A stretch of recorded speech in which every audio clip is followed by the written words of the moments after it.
అలాగే మహిళా మనవులు వచ్చారు. వాళ్ళు సింధూరం, ఈ యొక్క యాత్ర పేరు సింధూర్ తిరంగ యాత్ర. సింధూర్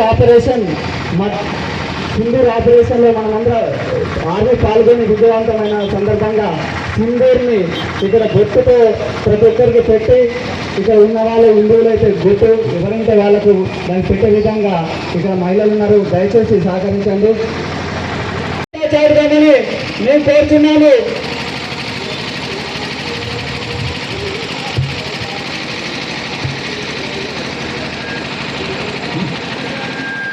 అలాగే షాపు యజమానులు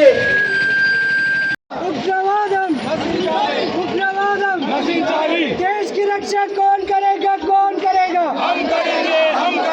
देश की रक्षा कौन करेगा? हम करेंगे। वंदे मातरम।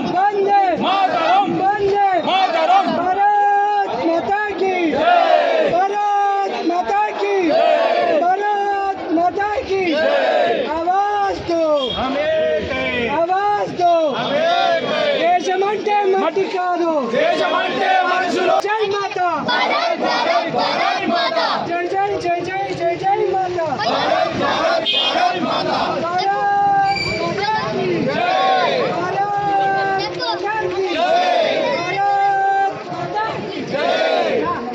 పిల్లలు పక్కకుంటూ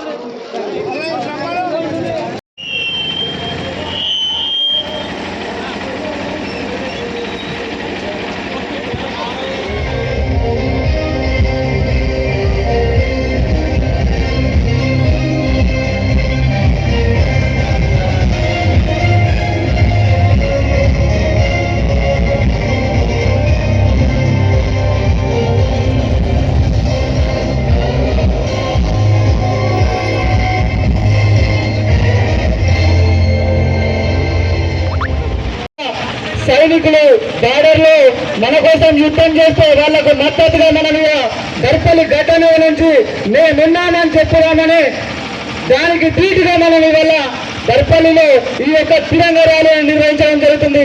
కావున కుల మతాన్ని తేడా లేకుండా నేనున్నా దేశం కోసం, నేనున్నామనే సిద్ధాంతం కోసం మనమందరం కూడా ఏకమై ఈరోజు ఈ యొక్క ర్యాలీలో మనం నిలబడి మన చట్ట చాటుగామని చెప్పేసి కోరుతున్నాము. కుల మత అనేది సంజయ్ ఒక్క నిమిషం గంగరేనా ముంగడికిరా చిన్నపిల్లలు. హలో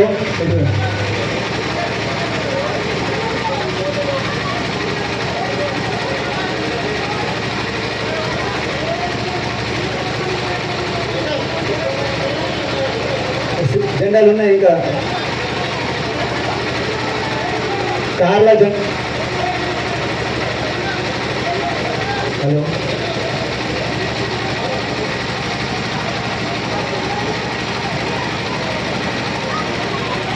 ఒకరినొకరు కోఆపరేట్ అన్న మైక్ సంజయ్ మైక్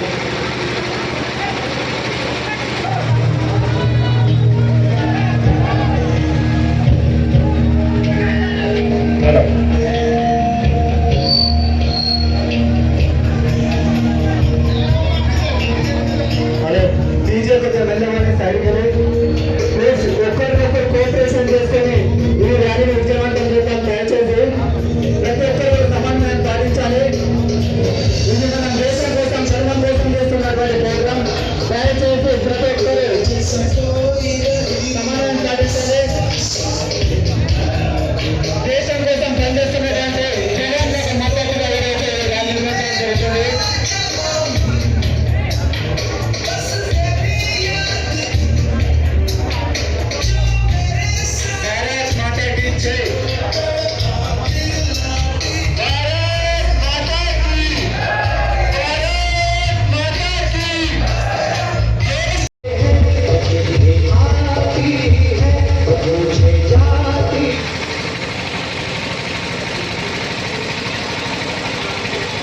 దయచేసి దుకాన్ యజమానులందరూ కూడా ఒక అర్ధగంట ఈ దేశం కోసం బంద్ చేసి ఈ యొక్క తిరంగ ర్యాలీలో పాల్గొని మనమందరం ఉన్నాం దేశం కోసమని ఆర్మీకి మద్దతుగా దేశానికి మద్దతుగా ఈ గత మీద నుంచి మనం చెప్పవలసిందిగా కోరుతున్నాము.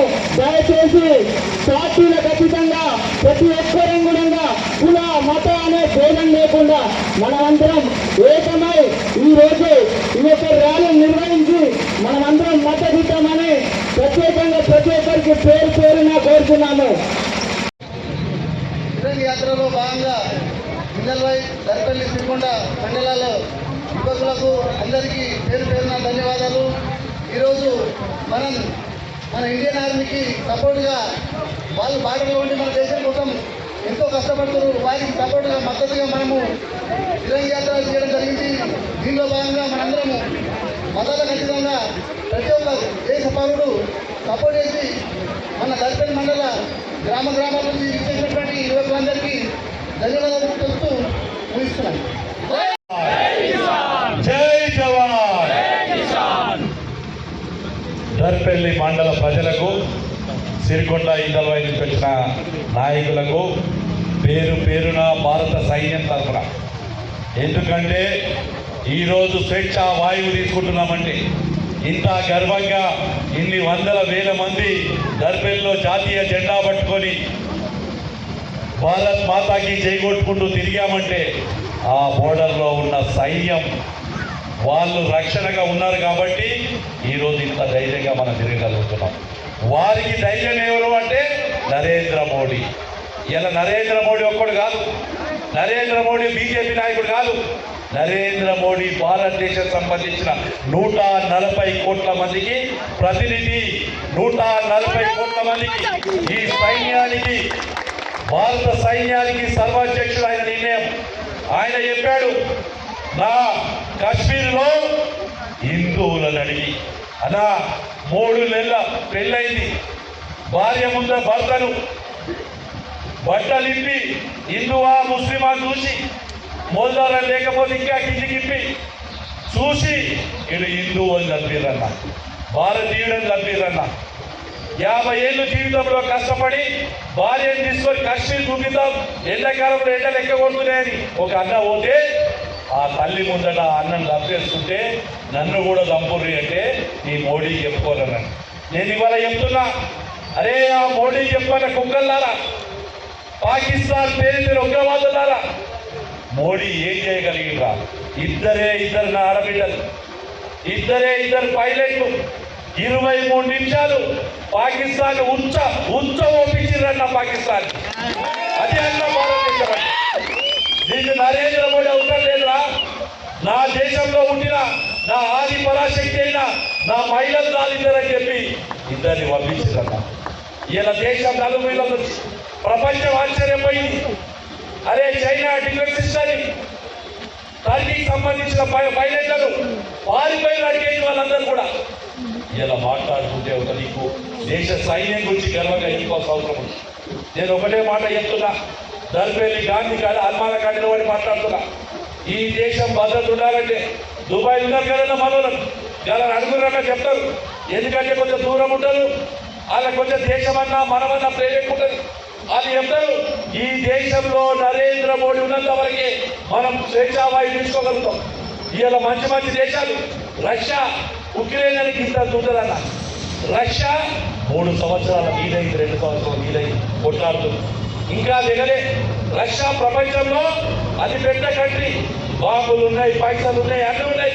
కానీ ఒక భారతదేశం కలుసుకుంటే 23 నిమిషాల్లో పాకిస్తాన్ అనే కంట్రీ, పక్కనున్న చైనా వారిని, దూరం ఉన్న తుర్కిస్తాన్ని, టర్కీని పంపించారు. ఇది భారతదేశం గర్వించేది. ఇలా మన ఈ దేశంలో ఉండినందుకు నిజంగా కూడా తిరంగ యాత్ర తిరుగుతుంటే సైనికులు తమ యొక్క ఆవేదన చెప్తుంటే ఇలా చెప్తారన్న పెట్రోల్ 100 రూపాయలు ఎందుకైంది. అరే మేము చూసినాంరా బాబు, ఏమి ఎందుకైనాయో. ఇలా దేశం గట్టిగుండి ఆడు పాకిస్తాన్ రాకెట్లు వేస్తుంటే ఆ రాకెట్ను ఆడికెళ్ళి ఆడు పంపించిందంటే S-400 అనే డిఫెన్స్ సిస్టమ్, దాన్ని తెచ్చింది మోడీ. మనోహర్ పారికర్ అని చెప్పి గోవాకు సంబంధించి ఆక్సిజన్ సిలిండర్ పెట్టుకొని భారత రక్షణ మంత్రి ఉంటే ఆరోగ్యం బాగలేదు, ఎప్పుడు చచ్చిపోతావు తెలియదన్నారు డాక్టర్లు. సచ్చినా సరే ఈ దేశం కోసం బతుకుతా అని చెప్పి మనోహర్ పారికర్ వేసుకోలేని చుట్ల ఇలా పాకిస్తాన్ వేసే బాబులు స్వర్ణ దేవాలయాన్ని అటాక్ చేయాలని, సిక్కుల దేవాలయాన్ని అటాక్ చేయాలని పాకిస్తాన్ ప్రయత్నం చేస్తే మన సైన్యం తిప్పికొట్టిందన్న. ఇలా చెప్తున్నాను అందుకోసమే దేశ సైన్యంలో చాలా మంది సిరికొండ కానీ దర్పేలి కానీ కొత్త యువకులు సైన్యంలో ఏరుతున్నారు. దేశభక్తి ఏంటో చెప్తారన్న. ఒక దిక్కు గోళీలు దిగుతున్నా భారత్ మాతకి చేయండి తప్ప ఇంకొకరికి అనరన్న. అది మన దేశం. ఇవాళ ర్యాలీని చూస్తున్నాం. కాశ్మీర్లో దాడి జరిగిన తర్వాత కొంచెం వెనుకబడ్డా ఈ దేశంలో ఉండే ప్రతి ఒక్కడు కూడా వాడు ఏమడిగి చంపిండు, నువ్వు హిందువా కాదా అని అడిగి చంపిండు. కానీ భారతదేశం ఉన్న వాళ్ళు ఏమంటారు, మేము భారతీయులం అంటున్నారు. నేను ఇక్కడికి కూడా ముస్లిమ్స్ కొంతమంది వచ్చి, క్రైస్తవులు కొంతమంది వచ్చి, కొంతమంది వచ్చి ఇంకా రావాలి. ఈ దేశంలో ఒక ఓవసీయో ఇంకొకడు భారత్ మాతకి చేయండి నడని. భారతదేశంలో ఉన్న ప్రతి ఒక్కడు భారత్ మాతకు చేయాల్సిందే, వందే మాత్రం పాడాల్సిందే. ఇదేదో మాకు ಬಗ್ಗೆ చెప్పలేదు, మీ పిల్లల భవిష్యత్తు కోసం, మన పిల్లల భవిష్యత్తు కోసం, ఈ దేశ భవిష్యత్తు కోసం మనందరం ఒకటి ఉండాల్సిన అవసరం ఉంది. ఇలా నేను చెప్తున్నా, పాకిస్తాన్ని నరేంద్ర మోడీ ఖతం చేయాలంటే ఏమి ఇబ్బంది లేదు. కానీ ఆడ కూడా గరీబోడు ఉన్నాడు, ఆడ కూడా గరీబోళ్ళు ఉన్నారు, పిల్లలు ఉన్నారు, ఆడపిల్లలు ఉన్నారు, మగ పిల్లలు ఉన్నారు అని చెప్పి ఆ దేశ సైనికుల మీద దేశం మీద వేయలేదన్న. ఎవరిని చంపిడు? ఉగ్రవాదులను చంపిడు. ఉగ్రవాదులను చంపి ఈ దేశాన్ని రక్షించడు. రేపు మళ్ళీ ఎవడన్నా వచ్చినా కానీ ఈ దేశం గట్టిగా ఉంటుందంటే, ఈ దేశంలో ఏ గట్టి చూసినా జాతీయ జెండా పట్టుకొని, ఇంతకుముందు జెండా అంటే అన్న 15 ఆగస్టుకు వచ్చే బీజేదానికి ఇక్కడ కూడలు ఎగరేస్తుంది, ఇంకా పోయి సెలెక్ట్ కొట్టకనే చాకేస్తుంది. ఇది జెండా కాదన్నా, దేశం అంటే మన ప్రాణం కన్నా ఎక్కువ అన్న. ఇలా ఆఫ్ఘనిస్తాన్లో చూసాం, బంగ్లాదేశ్లో చూసాం, లేదు పాకిస్తాన్లో చూసాం. కోట్ల రూపాయలున్న తెల్లారటల్లకి పిల్లల్ని తీసుకొని ఎయిర్పోర్ట్లో వచ్చి ఎవరైనా అన్నం పెడుతున్నారని చూసే పరిస్థితి వచ్చింది. కానీ భారతదేశంగా గర్వంగా చెప్పుకుంటున్నాం. ఇలా దుబాయ్కి ఎంతో మంది ఫోన్ చేస్తారు, సౌదీకి ఎంతో మంది ఫోన్ చేస్తారు. అన్నా నేను ఇలా గర్వంగా ఉన్నాం, భారతీయులన్నందుకు గర్వం ఉన్నాం.